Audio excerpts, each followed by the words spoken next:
Hello friends, welcome to my channel. তো আজকে আমি বানাচ্ছি পনিরের দিলখুশ রেসিপি। তো আসুন দেখি কীভাবে আমি বানাচ্ছি।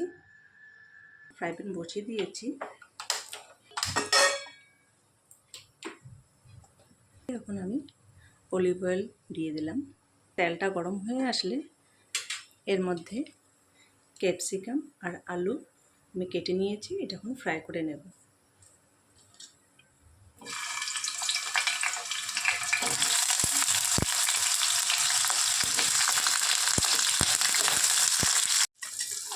দেখুন আমাদের আলু আর ক্যাপসিকামটা ভাজা ভাজা হয়ে গেছে।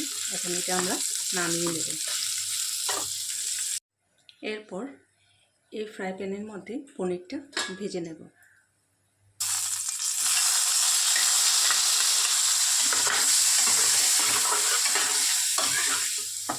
পনিরটা হালকা করে ভেজে তুলে নিচ্ছি। এরপর এই ফ্রাই প্যানটার মধ্যে আর সামান্য তেল দিয়ে দিলাম।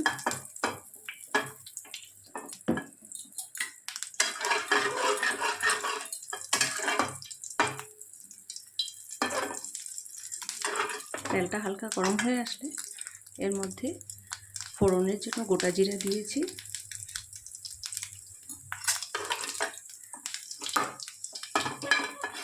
গোটা জিরাটা ফুটে আসলে এর মধ্যে কুচনো আদাটা দিয়ে দিলাম।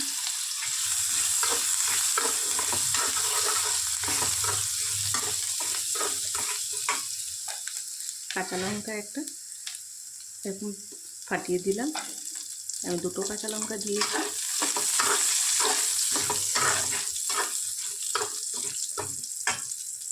এরপর আমি একটা টমেটো ছোট কুড়িয়ে নিয়েছিলাম, এটা এর মধ্যে দিয়ে দিচ্ছি।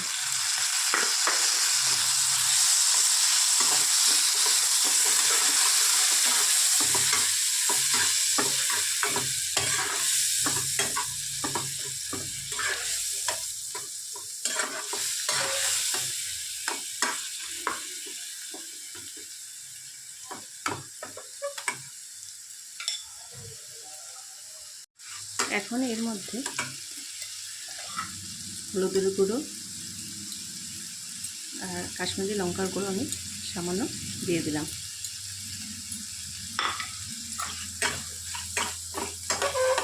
হালকা ভাজা ভাজা হয়ে আসলে এর মধ্যে আমি টমেটো কেচাপ অল্প দিয়ে দিয়েছি, 2 স্পুনের মতন।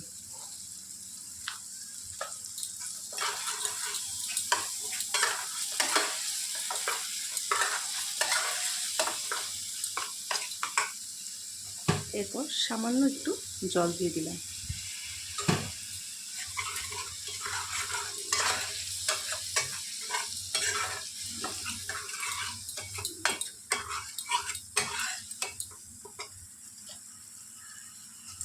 এখন এর মধ্যে ভেজে রাখা আলু আর ক্যাপসিকামটা দিয়ে দিচ্ছি।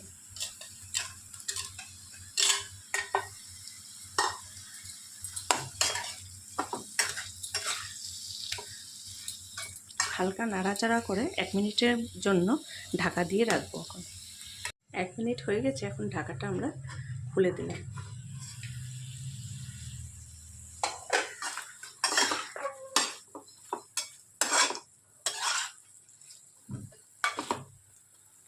এখন এর মধ্যে পনিরটা দিয়ে দিচ্ছি।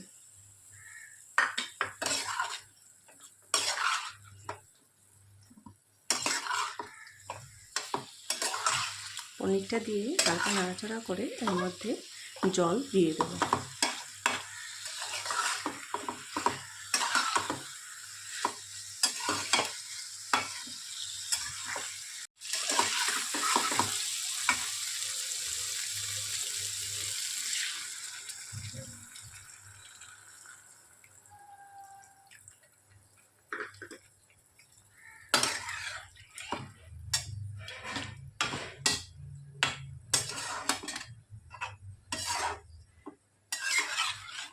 জলটা দিয়ে আবার 1 মিনিটের জন্য ঢাকা দিয়ে রাখবো।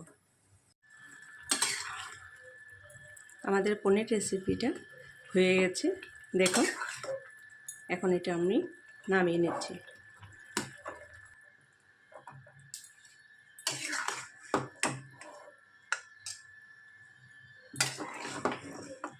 তো দেখুন বন্ধুরা, আমার পনিরের দিলখুশ রেসিপিটা হয়ে গেছে।